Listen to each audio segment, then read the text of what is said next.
Hello everyone and welcome back to Always Watching. Today we're discussing the new film, The Ugly Stepsister. Briefly, The Ugly Stepsister follows Elvira, an unattractive young woman who longs for the affections of a handsome prince. The Norwegian film is a twist to the classic Cinderella story. Elvira's mother marries what she thought was a wealthy older man. After his sudden death, they come to realize he married her thinking the same thing. Broke, Elvira and her mother have no choice but to try and find Elvira a suitable mate to get them out of trouble. Sadly, Elvira has competition, specifically from her more beautiful stepsister, Agnes, or in this case, Cinderella. The film is very much focused on Elvira, and it uses her physical deterioration to unpack her internal state. The contrast between the characters is largely communicated to us not through dialogue but by physical appearance, which is an extremely ambitious way to build character development. However, some of it works, some of it doesn't. Now, starting with what I liked, everyone in this film is detestable, including Elvira. Elvira goes through these painful lengths to improve her appearance, but it's nowhere near enough to compete with her more beautiful stepsister. The pain she goes through triggers her already terrible eating disorder, and as the film goes on, the pressure starts to eat away at her. The film is not nearly as gross as I imagined. However, if you have a weak stomach,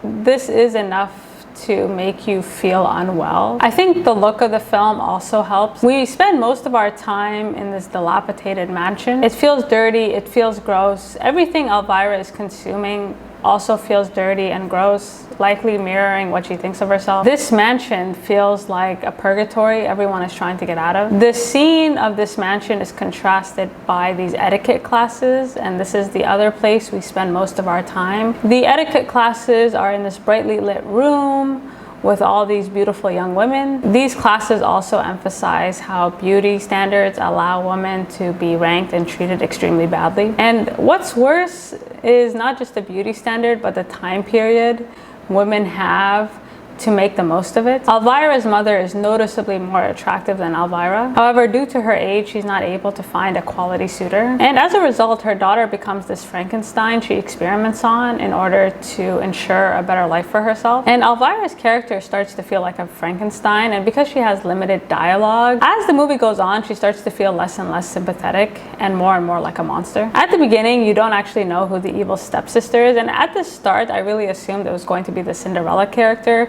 because she was just giving evil vibes. Like, she was not very nice to Elvira, and right off the bat you really don't care about Agnes as much. However, as the movie goes on, Elvira really does take on the role of the evil, ugly stepsister. The more beautiful Elvira thinks she's getting, the more cruel she becomes. Now, the movie builds up to this grand ball where we're supposed to meet this prince. And this prince, we actually do meet him before the ball, and he's also another terrible human being. And although this movie is set in the past, a lot of their attitudes feel very modern, and the way they look at women feels like nothing has changed at all.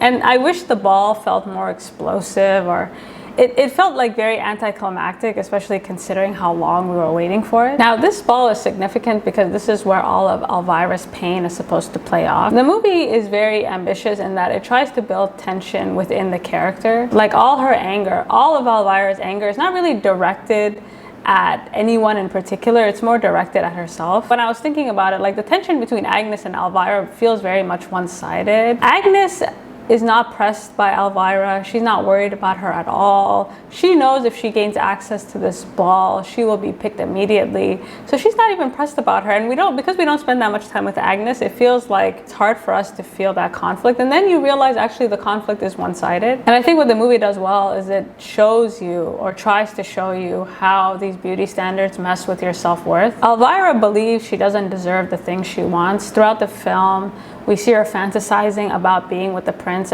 and the way she sees herself in these fantasies is more beautiful than she actually is. She's not dreaming of being accepted by this prince as she is.